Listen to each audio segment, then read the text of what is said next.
نحمده ونصلي على رسوله الكريم اما بعد فاعوذ بالله من الشيطان الرجيم بسم الله الرحمن الرحيم رب اشرح لي صدري ويسر لي امري واحلل عقدة من لساني يفقهوا قولي.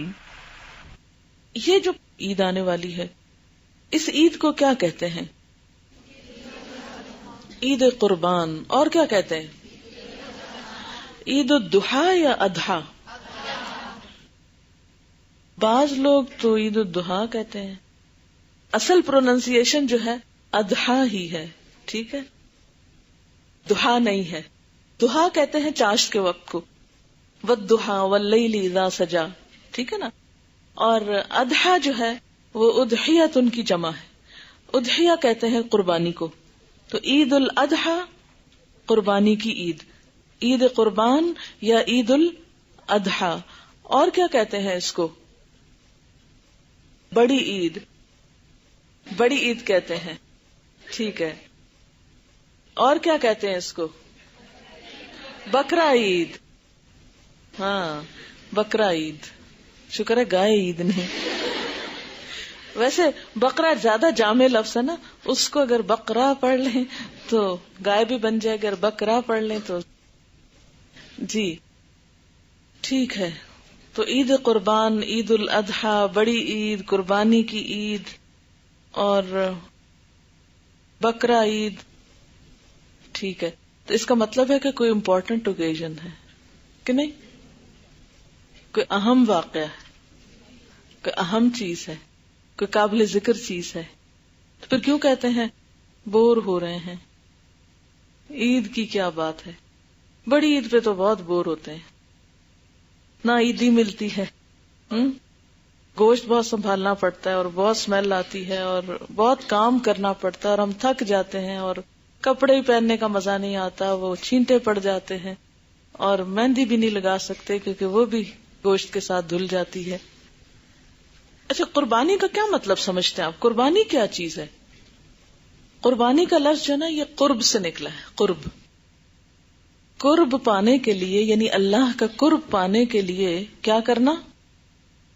اپنی پسندیدہ چیز اللہ کی راہ میں دے دینا، قربان کر دینا. اصل میں ہوتا یہ ہے نا کہ ہمارے اور اللہ تعالی کے بیچ میں یہ چیزیں رکاوٹ بن جاتی ہیں. کس طرح؟ جب ہم اللہ تعالیٰ کے راستے پہ چلنے لگتے ہیں، مثلا کچھ لوگوں نے ابھی کورس شروع کیا ہے، کچھ لوگ بیچ میں آپ پھنسے ہیں، ہر ایک کسی نہ کسی مقام پر ہے. کتنے اپس اینڈ ڈاؤنز آتے ہیں، کتنی مشکلات آتی ہیں. اس راستے میں کئی مشکلات ہیں نا. اسی طرح کبھی ہمیں کسی چیز کی محبت ہمارے راستے میں رکاوٹ بنتی ہے، کبھی کوئی مجبوری رکاوٹ بنتی ہے، کبھی کوئی چیز، کبھی کوئی چیز، بہت ساری رکاوٹیں ہیں. آپ صلی اللہ علیہ وسلم نے ایک دفعہ ایک بالکل سیدھا خط کھینچا اور پھر اس کے اوپر دوسری طرح خط کھینچے، یعنی کراس ایک طرح سے کیا اس خط کو، اور فرمایا کہ ہر خط کے یعنی انسان صراط مستقیم پہ جب چلنے لگتا ہے تو ہر تھوڑی دیر کے بعد ایک شیطان آ جاتا ہے، ہر تھوڑی دیر کے بعد ایک رکاوٹ آ جاتی ہے. کبھی وہ اندر سے ہوتی ہے، کبھی باہر سے، کبھی کہیں سے، کبھی کہیں سے، حتیٰ کہ انسان موت کی وادی میں جا پہنچتا ہے نا. تو اب اپنی یہ جتنی بھی چیزیں ہیں نا راستے کی، ان کو ہٹانے کا نام جہاد ہے. اور پھر ان میں سے جو پسندیدہ چیزیں ہیں ان کو اپنی مرضی سے قربان کرنے کا نام پھر قربانی ہے. اصل میں قربانی کہتے ہیں کسی کی خاطر، دوسرے کے فائدے کی خاطر یا دوسرے کے آرام کی خاطر یا دوسرے کی ضرورت پوری کرنے کے لیے کیا کرنا؟ اپنا فائدہ، اپنی ضرورت، اپنی محبت، اپنی چیز دے ڈالنا. مثلا آپ کے پاس کچھ پیسے، آپ کو کوئی چیز بہت ضرورت ہے، اب آپ کیا چاہتے ہیں کہ جا کے اپنے لیے خرید لیں. آپ جا رہے ہوتے ہیں تو راستے میں ایک شخص آپ کو ایسا نظر آتا ہے جو آپ کو اپنے سے بھی زیادہ ضرورت مند نظر آتا ہے. اب آپ کیا کریں گے؟ ایک تو یہ ہو سکتا ہے آپ آنکھ بند کر کے نکل جائیں، اور ایک طریقہ یہ ہو سکتا ہے کہ آپ اپنی ضرورت پر دوسرے کی ضرورت کو ترجیح دے دیں. اب آپ سوچتے مجھے کیا ملے گا، میں کیوں ایسے کروں، اور میں ہی کیوں کروں، کوئی اور کیوں نہ کرے، میرا کیا قصور ہے کہ اگر اس کی ضرورت ہے. ایسا ہوتا ہے نا، کئی دفعہ ایسا ہوتا ہے. اب اگر ایک شخص وہ چیز دے دیتا ہے تو اس نے گویا کیا کیا، قربانی کی، اور جو نہیں دیتا اسے قربانی نہیں کی. اب جس نے قربانی کی وہ چیز جو اس کا امتحان تھی اس کو اس نے دے دیا، نچھاور کر دیا، اس کے صلے میں اس کو کیا ملے گا؟ وہ شخص تو اتنا ضرورت مند ہے کہ آپ کو کچھ نہیں دے سکتا، اسے کیا ملے گا؟ اللہ کا قرب ملے گا. قربانی کا مقصد اللہ کا قرب پانا ہے، اور قربانی کی روح کیا ہے؟ اپنی پسندیدہ چیز یا اپنی ضرورت پر دوسرے کی ضرورت کو ترجیح دینا. ٹھیک ہے. اچھا، اب آپ اس اصول کو دیکھیے، ہر جگہ نظر آئے گا. مثلا آپ جو یہاں بیٹھ کر پڑھ رہے ہیں، کیا آپ کو یہاں پہنچانے میں کسی نے کوئی قربانی کی ہے؟ کی ہے کسی نے کوئی قربانی کہ نہیں کی؟ آپ کے ماں باپ نے یا آپ کے رشتہ داروں نے یا آپ کے کسی نے کی ہوگی نا. آپ کی امی ہو سکتا ہے بہت بیمار ہوں، ان کو آپ کی خدمت کی ضرورت ہو. آپ کے بچے ہو سکتا ہے چھوٹے ہوں، آپ کو ہو سکتا ہے مال کی بہت ضرورت ہو اور جاب کی ضرورت ہو اس وقت، اور آپ وہ چھوڑ کر یہاں بیٹھے ہوں علم حاصل کرنے. تو یہ سب کیا ہے؟ دراصل قربانیاں. اچھا، پھر اسی طرح آپ دیکھیے کہ ہر چیز جو ہمیں ملتی ہے وہ کسی کی قربانی سے ملتی ہے. دیکھیں، ہر لفظ کا ایک لفظی معنی ہوتا ہے نا اور ایک اصطلاحی معنی ہوتا ہے. قربانی کا لفظی معنی کیا ہے؟ اپنی ضرورت پر دوسرے کی ضرورت کو ترجیح دے کر دوسرے کے آرام کی خاطر اپنا آرام اور دوسرے کی ضرورت کی خاطر اپنی ضرورت کو قربان کرنا، دے دینا، خود پر دوسرے کو ترجیح دینا. اسلامی اصطلاح میں کیا ہے؟ اللہ کا قرب پانے کے لیے اپنی پسندیدہ چیز اللہ کے راستے میں دینا. ٹھیک ہے. اچھا، اب آپ دیکھیے کہ کائنات میں قربانیاں کہاں کہاں ہو رہی ہیں. میں ایک دو مثالیں آپ کو دوں گی، پھر آپ خود بھی سوچئے ذرا. مثلا سمندر قربانی کرتا ہے، اپنا منو ٹنو پانی ہوا کو دیتا ہے، پھر وہ اٹھاتی ہے ہوا اور بادل بنتے ہیں. اگر سمندر پانی دینے سے انکار کر دے پھر کیا ہو؟ بارش برسے؟ نہیں برسے. اچھا، بارش برستی ہے. بارش جو کل تک بادلوں میں ہوا میں اڑ رہی تھی، اتنی اونچی جگہ سے سیر کر رہی تھی، اب کیا ہوا؟ زمین پر جب پڑی تو زمین کے اندر جذب ہو گئی، گم ہو گئی نا. وہ کہے نہیں، میری تو شان اتنی بلند ہے کہ میں ہزاروں میل تک اتنی اونچائی پہ اڑتی رہی ہوں، اب تم مجھ کو کہتے زمین میں چلی جاؤ، میں تو نہیں جاتی. فصلیں سیراب ہو سکتی، زمین زرخیز ہو سکتی، مردہ زمین زندہ ہو سکتی نہیں. اچھا، اسی طرح آپ دیکھیں، بیج ہے. ایک بیج جب اپنے آپ کو قربان کرتا ہے کیا نکلتا ہے اس میں سے؟ زمین کیا دیتی ہے؟ ایک پودا نکلتا نا اس سے. اگر بیج کا میں نے نہیں قربان ہونا، میں نے بیج ہی رہنا ہے، وہ اپنی اکڑ قائم رکھے، وہ نہ جھکے، وہ زمین کے اندر جانا گوارا نہ کرے، کیا ہوگا؟ بیج بیج ہی رہے گا، اسے دوسری زندگی نہیں ملے گی. اور اگر وہ قربان ہو جاتا ہے تو اس کو پودے کی شکل میں کتنا بڑا ریوارڈ مل جائے گا. اس کی ذات، اس کی انا، اس کی شخصیت تو گئی، لیکن جو کچھ اگا وہ کتنا بڑا تھا، کتنا زیادہ تھا. وہ بیج بیج رہتا تو کچھ دن تک اس کو گھن لگ جاتا، کھایا جاتا، لیکن جب وہ پودے کی شکل میں، اور آپ دیکھیں مثلا ایک گٹلی سے جب ایک پورا درخت اگتا ہے تو اس درخت کی شکل میں جو کچھ سامنے آتا ہے، کیا وہ بیج سے کچھ بڑا ہوتا ہے؟ اس کا ریوارڈ کیا ہوتا ہے؟ اس قربانی کا ریوارڈ کیا ہے؟ مثلا پانی اگر ہوا میں ہی اڑتا رہتا بادلوں میں تو اس کا کیا ریوارڈ تھا؟ کوئی ریوارڈ نہیں. جب وہ زمین میں گیا تو کسی پودے کی شکل میں باہر آیا، ایک پودے کو، ایک فصل کو پروان چڑھانے، پھر سٹور ہو گیا زمین میں، وہاں سے انسانوں نے پیا، جانوروں نے پیا، کتنے اس کے فائدے نکلے. اسی طرح ایک بیج نے قربان ہو کر ایک پورے درخت کو جنم دیا. جب وہ درخت بڑھا تو اس سے کتنے پھل نکلے، کتنے پھول نکلے، کتنی اور زیادہ چیزیں سامنے آئیں. ریوارڈ کتنے گنا زیادہ بڑھ گیا، افادیت کتنے گنا زیادہ ہو گئی. تو بالکل اسی طرح جب بھی کوئی قربانی کرتا ہے بظاہر وہ چیز ضائع ہو جاتی ہے، لیکن اللہ کے ہاں اس کی قدر بڑھ جاتی ہے. اسی طرح جب قربانی کے موقع پر ہم جانور قربان کرتے ہیں تو کچھ عقل پرست لوگ کیا کہتے ہیں؟ پیسے ضائع کر رہے ہو. پھر کیا کہتے ہیں؟ یہ خون برباد ہو رہا ہے، ویسٹ ہو رہا ہے، زمین میں جا رہا ہے. تو آپ کو پتا ہے کہ اس کا اجر و ثواب آپ کو آخرت میں ملے گا، اس کی قدردانی ہوگی. اور جو زمین پر بھی جاتا ہے، آپ کو پتا ہے کہ جانوروں کا خون زمین میں جا کے کیا کرتا ہے؟ کھاد بن جاتا ہے زمین کی، ضائع نہیں ہوتا زمین پہ گر کے بھی، اس کی بھی زمین کو ضرورت ہوتی ہے. مثلا میرے پاس یہ کتاب ہے یا میرے پاس یہ کاغذ ہے. کاغذ کیا تھا پہلے؟ ایک درخت تھا. یہ اپنی شکل، اپنا رنگ، اپنا سب کچھ قربان کر کے، اپنی آئیڈینٹی قربان کر کے کیا بنا؟ ایک کاغذ بنا. اور کاغذ بن کے اس کو کچھ نہیں ملا، اس کا سب کچھ ختم ہوا، اس کو کچھ نہیں ملا. کیا اس کی شان بڑھ نہیں گئی؟ بڑھی کہ نہیں؟ اس کو اتنے معزز کام کے لیے چن لیا گیا کہ اس پہ لکھا جا رہا ہے، علم کا کام ہو رہا ہے اس پر. اور قربانی کی کوئی مثال؟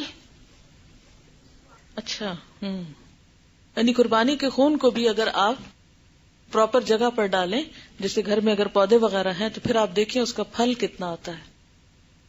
اس میں پروٹین بھی میرے خیال ہوتی ہے، اور بھی چیزیں ہوتی ہے، غذائیت ہوتی ہے. اب وہی دیکھیں نا، ایک خون انسانی جسم کو یا جانور کے جسم کو چلتا پھرتا رکھتا ہے. جب وہ پودے پہ جائے گا تو ایک دوسری شکل میں دوسرے کیمیکل ریئیکشن کے ذریعے اس کو سینچے گا. تو حقیقت یہ ہے کہ وہ بھی ضائع نہیں ہوتا. پھر اسی طرح جو جانور کی اون ہے، کھال ہے، بال ہے، ہڈی ہے، کون سی چیز ایسی ہے کہ جو آپ کہتے ہیں کہ وہ ضائع ہوتی ہے؟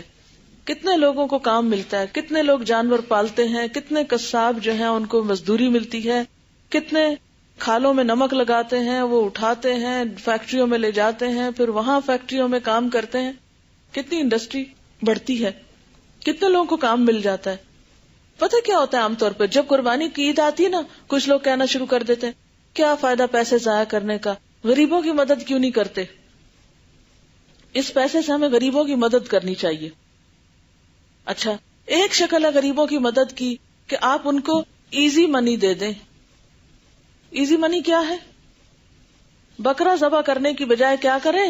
بکرے کے پیسے جا کے کیش ان کے ہاتھ میں دیں، چاہے نشہ کریں چاہے وہ کچھ کریں، وہ ہر سال بس صرف انتظار میں ہو قربانی کی عید آئے گی، ہم کو مفت کے پیسے ملیں گے، اور گھر بیٹھ کے ٹی وی دیکھتے ہیں، کیبل کنیکشن لگوائیں گے. ہاں، ایک یہ طریقہ ہو سکتا ہے. دوسرا طریقہ کیا ہو سکتا ہے؟ قربانی کریں، غریبوں کو گوشت دیں، وہ گوشت کھائیں، پھر اس کے بعد وہ آئیں، کھالیں، اٹھائیں، ان کو نمک لگائیں، فیکٹری میں کام کریں، جانور پالیں، ان کو چارہ کھلائیں، اور پھر اس کے نتیجے میں وہ پیسے کمائیں. کون سا طریقہ زیادہ بہتر ہے؟ ان کو جا کے بس ایزی منی دے دینا، یا ان کو بھی ایک ایکٹیویٹی میں شریک کرنا؟ آؤ سب کام کرتے ہیں، گوشت بھی کھاتے ہیں اور کام بھی کرتے ہیں. ایک قربانی کے ساتھ آپ دیکھیے کتنے لوگ وابستہ ہوتے ہیں، کس کس کو جاب ملتی ہے، کس کس کو کام ملتا ہے. کسائی تو بعد میں آتا ہے، سب سے پہلے تو جو جانور پالتا ہے چرواہا ہے. پھر چرواہا اکیلا نہیں ہوتا، اس کے ساتھ اور لوگ بھی ہوتے ہیں. ٹھیک ہے. پھر اس کے بعد یہ کہ جو ان جانوروں کو رسیاں باندھی جاتی ہیں، وہ رسیاں باندھنے والے، سنگلیاں بنانے والے. ٹھیک ہے. پھر جو شہروں میں جو چارہ لے کر آتے ہیں، ان چارہ والوں کا کتنا، جو چند دن بھی جانور جو شہر میں رہتے ہیں، کتنے لوگوں کو وہاں سے بزنس مل جاتا ہے. پھر اس کے بعد جب کاٹنے کا موقع آتا ہے، کتنے کسائی ایک دن میں اچھے خاصے پیسے بنا لیتے ہیں ایکسٹرا. پھر اس کے بعد جو کھالیں ہوتی ہیں یا اون ہوتی ہے، اگر اون ہی الگ کر لی جائے اور اون کی ایک مثلاً یہ جرسیاں بنانے کی ایک فیکٹری لگائی جائے، صرف ایک جرسی کے بنانے سے کتنے لوگوں کو اس میں کام ملا، کتنے لوگوں نے یہاں کاروبار کیا. پھر اس کے بعد یہ ہے کہ لیدر انڈسٹری میں کتنے لوگوں کو کام ملا. تو آپ ذرا سوچتے جائیں کہ اس ایکٹیویٹی سے، یہ جو عید قربان ہے، جو بڑی عید ہے، ایسا نہیں ہے کہ اس میں جانور ذبح کرنے سے پیسہ ضائع ہو جاتا ہے اور برباد ہو جاتا ہے. نہیں، ویسے بھی تو آپ دیکھیں عام طور پر آپ میں سے کتنے لوگ ہیں جو غریبوں کو گوشت بھیجتے ہیں، اور کتنے ہی گھرانے ایسے ہیں کہ جہاں گوشت نہیں پکتا یا صرف بڑا گوشت پکتا ہے. یہ کبھی ہفتے میں ایک دفعہ، کبھی مہینے میں ایک دفعہ. ترکی میں ہمیں خود اتفاق ہوا جانے کا، اور وہاں پر کچھ ایسے لوگوں سے ملنے کا اتفاق ہوا. اصل میں یونیورسٹی کا ایک طالب علم تھا، تو ہم بھی پڑھنے والے اسٹوڈنٹس تھے، تو ہم نے پوچھا ایک طالب علم سے کہ گوشت کہاں ملتا ہے اور کیا بھاؤ ہے. کہتے سچ پوچھو تو مجھے نہیں پتا بھاؤ کا، اور نہ پتا ہے کہاں ملتا ہے. کیوں؟ اس لیے کہتا ہے کہ اگر آپ یقین کریں تو ہم صرف بقرہ عید پہ گوشت کھاتے ہیں. میں بہت چونکی کہ یہ کیسی بات کر رہا ہے. کہتا ہمارے پاس اتنا ہے ہی نہیں، ہم تو بمشکل اپنی فیس پوری کرتے ہیں. پھر ایک دور دراز علاقے میں اس کا گھر تھا، پھر ہم اس کے گھر گئے، واقعی وہ اینٹ پتھر جوڑ کے اور اس طرح، لیکن اتنا ماشاءاللہ کمیٹڈ ینگ بوائے جو بہت ہی بریلینٹ اور پڑھ رہا ہے اور بہت اچھے اس کے خیالات. اور سب ہوا یہ کہ ترکی میں برقع نہیں ہے نا اتنا عام، تو اس سے ہماری جان پہچان کیسے. میں اسی طرح اپنے پورے پردے میں تھی. میں اور میرے ہسبینڈ کہیں جا رہے تھے تو وہ آ کے پوچھنے لگا آپ کہاں سے آئے ہیں اور یہ جو پہنا ہوا ہے. اور اتفاق ہی اس کو عربی آتی تھی کچھ، ورنہ ٹرکی ہمیں نہیں آتی، ٹرکش تو بات نہیں ہو پا رہی تھی. تو اس نے کہا آپ کو کوئی ہیلپ چاہیے؟ ہم نے کہا ہمیں یہاں کی زبان نہیں آتی، تو اگر آپ ہمارے گائیڈ بن جائیں تو ہمیں کچھ چیزیں چاہیے، میوزیمز دیکھنے ہیں، ہمیں اس شہر جانا ہے. تو اس نے کہا کہ موسٹ ویلکم، میں آپ کی ہیلپ کرتا ہوں. پھر ہم نے اس سے اسی میں پوچھا فلاں چیز کہاں سے ملتی ہے، فلاں کیسے ہوتا ہے، فلاں. تو اسی گفتگو میں اس نے ہمیں بتایا کہ ہمارے ہاں تو بہت سے گھرانے ایسے ہیں کہ جہاں واقعی سال میں ایک آدھ دفعہ ہی گوشت کھایا جاتا ہے. We can't afford. ایسے میرے دل پہ لگی بات کہ ہمارا حال کیا ہے. ہمیں دال نہیں پسند، ہم کو سبزی نہیں پسند. بچے عام طور پہ سبزی دال پسند ہی نہیں کرتے، چاہے وہ گوشت نہ بھی کھائے لیکن سبزی دال بھی نہیں کھاتے. تو اس سے آپ دیکھیں کہ کتنا ضروری ہے کہ آپ ان دنوں میں جن کو اللہ تعالیٰ نے استطاعت دی ہے وہ ذبح کریں، وہ قربانی کریں، اور پھر ہر کوئی کھائے، سب تک پہنچایا جائے. کیونکہ یہ بات میں اس لیے کر رہی ہوں کہ جو یہ موسم آتا ہے نا، طرح طرح کی بحثیں چھڑ جاتی ہیں. نہیں یہ نہیں ہونا چاہیے، وہ نہیں ہونا چاہیے، غریبوں کی مدد ہونی چاہیے، فلانا ہونا چاہیے. بھئی سارا سال کدھر ہیں آپ؟ سارا سال غریبوں کی مدد کیا کریں. آپ کو قربانی کی عید پر ہی غریب کیوں یاد آتے ہیں اتنے زیادہ؟ کہ آپ کہتے ہیں قربانی روک کر ان کی مدد کرو. اگر دیکھا جائے تو ابراہیم علیہ السلام کی ساری زندگی قربانیوں کا مجموعہ تھی. سب سے پہلی قربانی تو خود انہوں نے اپنی ذات کی دی تھی. کیسے؟ اذ قال له ربه اسلم قال اسلمت لرب العالمین. جب ان کے رب نے ان سے کہا کہ اپنے آپ کو میرے حوالے کر دو، کہا میں نے حوالے کر دیا. یہ سب سے بڑی قربانی ہوتی ہے. اپنی انا کی قربانی، اپنی مرضی کی قربانی، اپنی سوچ کی قربانی. اللہ تعالیٰ کو یہ پسند ہے، ٹھیک ہے مجھے یہ پسند ہے. اس وقت سو جاؤ سو جاؤ، اٹھ جاؤ اٹھ جاؤ. کھانے کا کہا میں کھاؤ، نہیں کھانا روک لو، نہیں کھانا. اچھا پھر کہا گیا اللہ تعالیٰ کی خاطر انہیں آگ میں کودنا پڑا، اور وہ اس کے لیے خوشی سے تیار ہو گئے. ہم جیسا ذرا کوئی ہوتا تو تھوڑی دیر کے لیے سوچیں کتنا واویلا کرتے ہم. اس کو فون کرتے، اس کو خط لکھتے، اس کے دروازے پہ جا دھمکتے اور کہتے دیکھو اب میرے ساتھ دین کے رستے میں ہو کیا رہا ہے. اب تو اگر آپ نے میری مدد نہ کی تو ہم تو لٹ گئے. نہیں، اس طرح تھوڑی دین کے کام ہوتے ہیں. بات بات پہ پریشان ہو گئے، بات بات پہ رونا دھونا شروع کر دیا، بات بات پہ شکایتیں لے کے پہنچ گئے، بات بات پہ ادھر ادھر لوگوں کو پریشان کیا کہ دیکھو ہمارے ساتھ کیا ہونے لگا ہے. ہم جب سے اس دین کے رستے پر آئے ہم کو تو بڑی آزمائشیں آ رہی. ایسے نہیں کام چلتا. اس کے لیے کیا ہے؟ چھوٹی پریشانی ہو کہ بڑی پریشانی ہو، چھوٹا دکھ ہو کہ بڑا دکھ ہو، کیا کرنا ہے؟ صبر کے ساتھ نماز، فوراً جھک جانا، فوراً اللہ سے مدد مانگنی. جب ہم نے اپنا آپ اللہ کو دے دیا تو پھر شکوے کس بات کے؟ ہاں پھر تو سب اسی سے ہے. اور کیا قربانی کی تھی ابراہیم علیہ السلام نے؟ جی ہاں، بیوی اور بچے کی قربانی. ان کو چھوڑ آئے تھے بالکل دور دراز کے علاقے میں کہ پتہ نہیں پھر کب ملاقات ہوگی. اپنی بستی، اپنے والدین، اپنا علاقہ، اپنا سب کچھ چھوڑا. کسی نے بہت اچھی بات لکھی بیچی ہے، دنیا کے لحاظ سے دیکھا جائے تو 1+1 2 ہی ہوتا ہے. اگر ہم 1 اور 1 کے بیچ سے پلس کو ہٹا دیں تو ہمیشہ 11 پڑا جائے گا. اگر 1+0 کریں تو 1 ہوگا. اور پھر انہوں نے ایک اور ایکویشن لکھی 1+0+0+0. لیکن اگر ہم ان سب کو پلس کے بغیر دیکھیں تو 1110 پڑا جائے گا. سمجھ آئی یہ بات آپ کو؟ تو یہ جو بیچ کے نشان ہے نا پلس کے، ان کو ہٹاتے جائیں تو آپ قریب ہو جائیں گے. رہے گا کچھ نہیں آپ کو، 0 0 0. یہ بھی دے دیا، یہ بھی یہاں سے بھی خالی، یہاں سے بھی خالی، یہاں سے بھی خالی. اور آپ 1 تھے تو کیا بن گئے؟ 10 بن گئے، 100 بن گئے، 1000 بن گئے، اور بڑھتے چلے جائیں. ایسے ہی درجے بڑھیں گے آخرت کے. ٹھیک ہے نا؟ چھوٹی چھوٹی چیزیں دینے والے بنے، چھوٹی چھوٹی چیزیں، اس لیے کہ جب دیں گے تو اللہ اس سے کئی گنا زیادہ لوٹائے گا. اللہ تعالیٰ رکھتا کچھ نہیں ہے. جب ہمارا دل جب تنگ ہوتا ہے نا، وہ جیسے حدیث میں آتا ہے نا، گن گن کے نہ دو ورنہ اللہ تعالیٰ بھی گن گن کے دے گا. حضرت اسما رضی اللہ تعالیٰ عنہ سے آپ صلی اللہ علیہ وسلم نے فرمایا تھا کہ اسما لا تو کی فیو کا علیہ کی، لا تو کی فیو کا علیہ کی. تو کی کیا ہوتا ہے؟ پہلے تو مجھے آپ یہ بتائیں کہ یہ کیا ہے.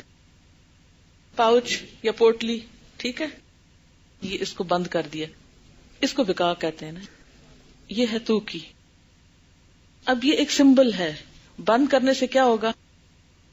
آپ صلی اللہ علیہ وسلم نے فرمایا لا تو کی فیو کا علیہ کی، مت اس کو باندھ باندھ کے رکھو ورنہ کیا ہوگا؟ تمہارا رزق تم پہ بھی باندھ دیا جائے گا. اسے باندھ کے نہ رکھو. ٹھیک ہے؟ آپ صلی اللہ علیہ وسلم نے اس مثال سے سمجھا لا تو کی فیو کا علیہ کی. اچھا، آپ کے خیال میں یہ اتنی خوبصورت تھیلی کس کے لیے ہیں چیزیں اس میں؟ یہ میرے سفر میں میرے ساتھ ہوتی ہے، ہر جگہ میرے ساتھ ہوتی ہے. چھوٹا موٹا چینج میں اس میں رکھتی ہوں، جو بھی چھوٹی موٹی کھانے پینے کی چیز ہوتی ہے. بعض اوقات ایسا ہوتا ہے نا، لوگ کوئی آ جاتے ہیں، وہ کوئی ایسا تحفہ بھی لے آتے ہیں جو میں خود نہیں استعمال کر سکتی لیکن وہ دوسروں کے بڑے کام کا ہو سکتا ہے. چھوٹی چھوٹی چیز. تو جو بھی مجھے گھر میں ایسی چیز نظر آتی ہے نا جو میں سمجھتی ہوں کہ یہ استعمال نہیں ہو رہی ہے، کچھ ایسی چھوٹی چھوٹی چیز میں اس میں ڈال کے رکھتی ہوں. اچھا، جہاں جہاں جن رستے، کراچی میں یہ بہت زیادہ ہوتا ہے کہ جہاں جہاں ہم جن رستوں سے گزرتے ہیں نا، وہاں کوئی نہ کوئی کھٹکانے والا آ جاتا ہے، وہ گاڑی پہ کھٹکاتے. تو اس میں سے میں پھر ان بچوں کو نکال کے چیزیں چھوٹی چھوٹی دیتی رہتی ہوں، جو کچھ بھی چھوٹا موٹا ہوتا ہے. اچھا، کچھ بچے تو اتنا پہچانتے ہیں، وہ تو آ کے کہتے باجی السلام علیکم. اچھا، کل ہی ایسا ہوا کہ جب میں آ رہی تھی رستے میں تو ایک بچہ کہتا ہے آ کے باجی سلام کرنے آیا ہوں. میں نے کہا اچھا ٹھیک ہے. وہ ایک لمبا اشارہ آتا ہے وہاں پر، تو جب وہ اشارہ قریب ہوتا ہے نا تو میں اس کو کھول لیتی ہوں اور پھر اس میں سے ایک ایک دو کیوں بےچارے دھوئیں پہ کھڑے ہوتے ہیں، پتہ نہیں کچھ کھایا ہوتا ہے کہ نہیں کھایا ہوتا. اور پھر مافیا بھی بہت ہے کہ لوگ ان سے بیگنگ کرواتے ہیں.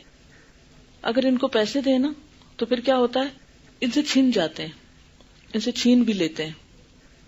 ان بیچاروں کو پتہ نہیں کس طرح کی روکھی سوکھی کچھ ملتی یا نہیں ملتی، تو پھر یہ لوگ کھا نہیں سکتے.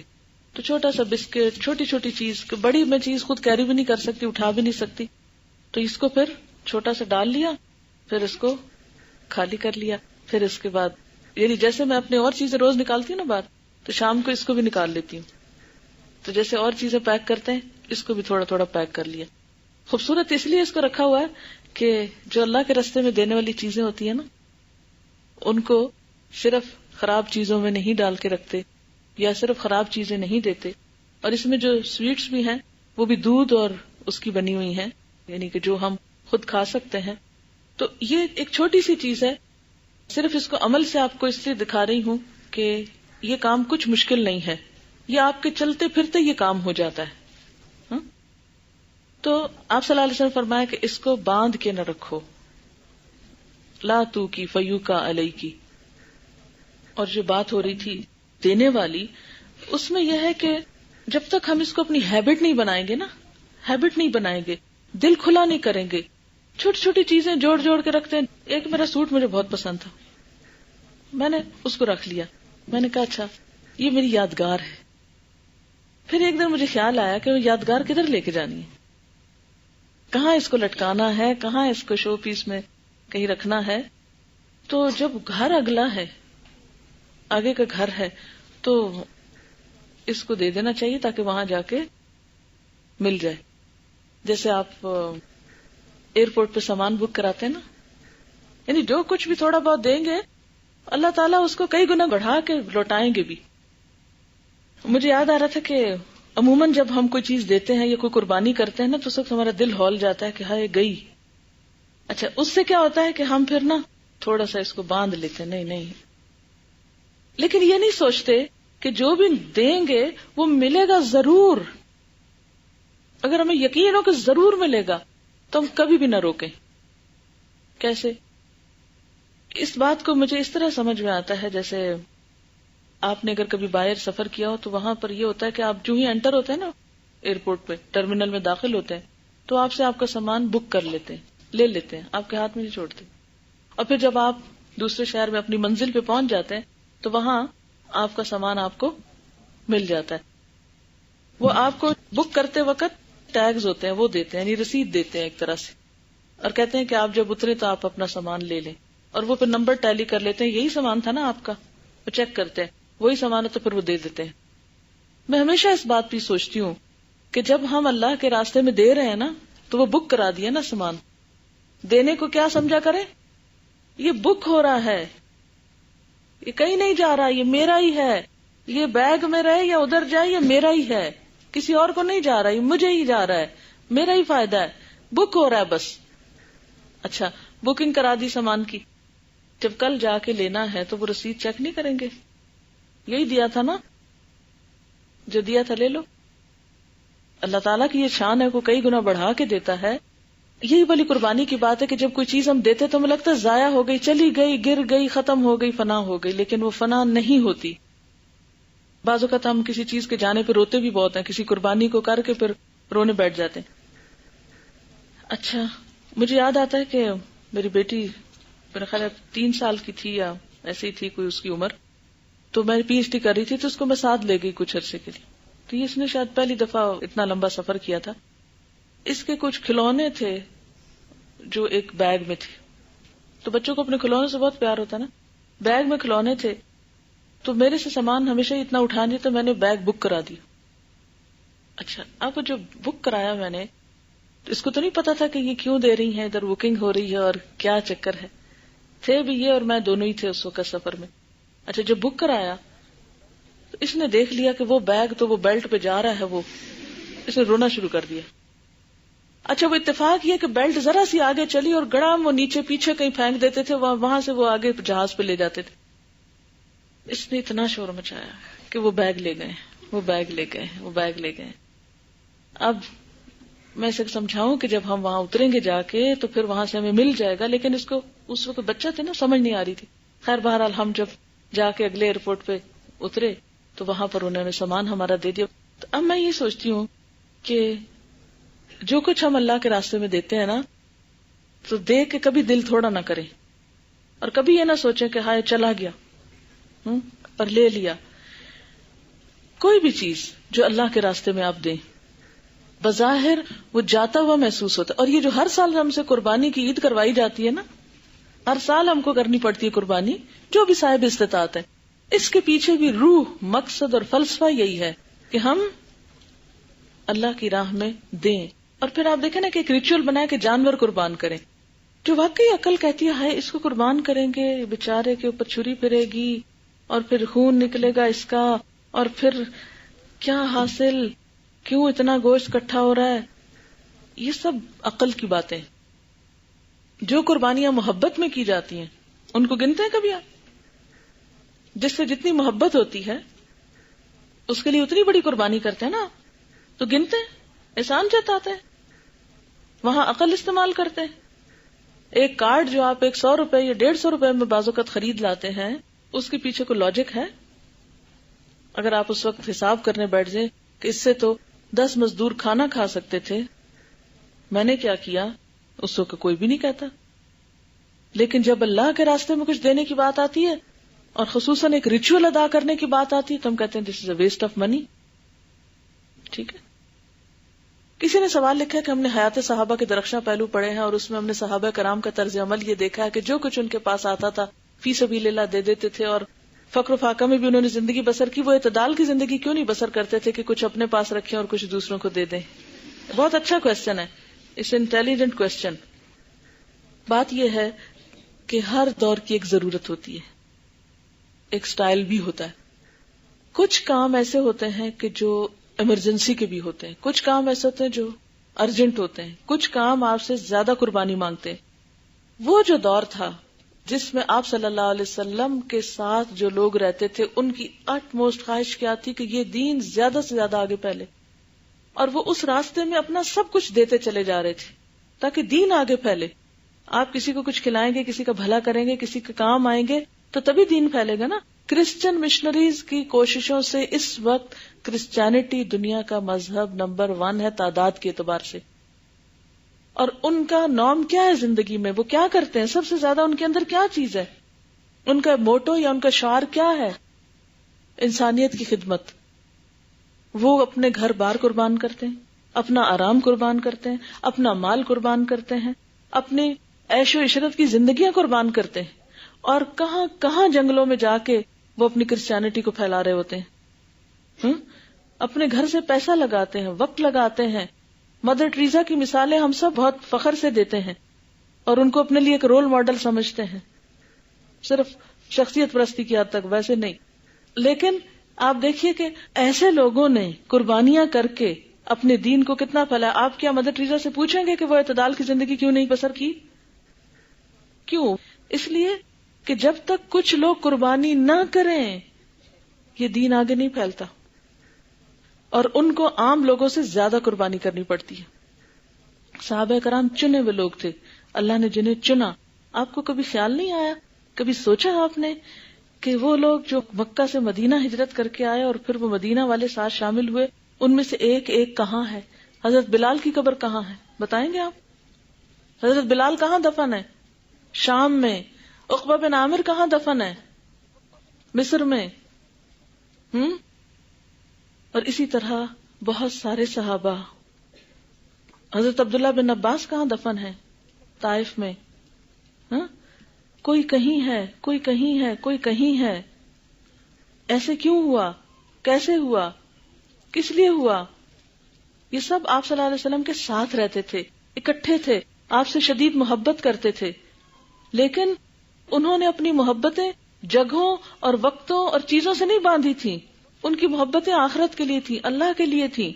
ان کی سب تمنا اور امیدوں کا مرکز جنت تھی، وہ اس کے سوداگر تھے۔ اس لیے انہوں نے دین کی خاطر اپنا سب کچھ دیا، کسی چیز کو روک کے نہیں رکھا۔ اور پھر جب دین پھیل گیا تو کیا انہی لوگوں میں سے کچھ پر ایسا وقت نہیں آیا کہ جب دینے والے بہت تھے اور لینے والا کوئی نہیں تھا؟ ایسے صحابہ کرام جنہوں نے ایک وقت میں سب کچھ دیا، ایک وقت ان کے پاس ایسا آیا کہ کوئی لینے والا نہیں تھا، ان کے پاس بہت کچھ تھا۔ حضرت ابو ہریرہ جب آپ صلی اللہ علیہ وسلم کی زندگی میں انہوں نے اتنی قربانی کی کہ دن رات آپ کے ساتھ چمٹے رہتے تھے، ہر وقت کچھ نہ کچھ لکھ رہے ہوتے تھے، یاد کر رہے ہوتے تھے۔ اب اس کے بعد وہ گورنر بھی بنے اور ان کے پاس دنیا بھی آئی، اور اسی طرح باقی لوگوں کے پاس بھی۔ لیکن وقت وقت کی بات ہے، تو جس وقت کی آپ مثالیں پڑھ رہے ہیں اس وقت کی ضرورت تھی۔ کیا ضرورت؟ کہ دین کے لیے اتنی قربانیاں کی جائیں۔ لیکن جب دین کا کام ہو گیا، دین پھیلنے لگ گیا، اسٹیبلش ہو گیا، پھر اس طرح کی قربانیاں نہیں کی گئیں۔ لیکن پھر بھی کچھ لوگ ایسے تھے جنہوں نے بائی چوائس اتنا آخرت سے دل لگا لیا تھا کہ دنیا کی کسی چیز کی ان کے نزدیک کوئی امپورٹنس تھی نہیں، کیونکہ وہ رول ماڈل تھے نا۔ وہ کہتے تھے کہ اگر ہم ذرا بھی دنیا کی طرف جھکیں گے تو لوگ کئی گنا آگے نکل جائیں گے۔ چلیے، کیونکہ وقت ہو چکا ہے، اب اجازت چاہتی ہوں، انشاءاللہ العزیز پھر دیکھیں، زندگی رہی تو ملاقات ہوگی انشاءاللہ۔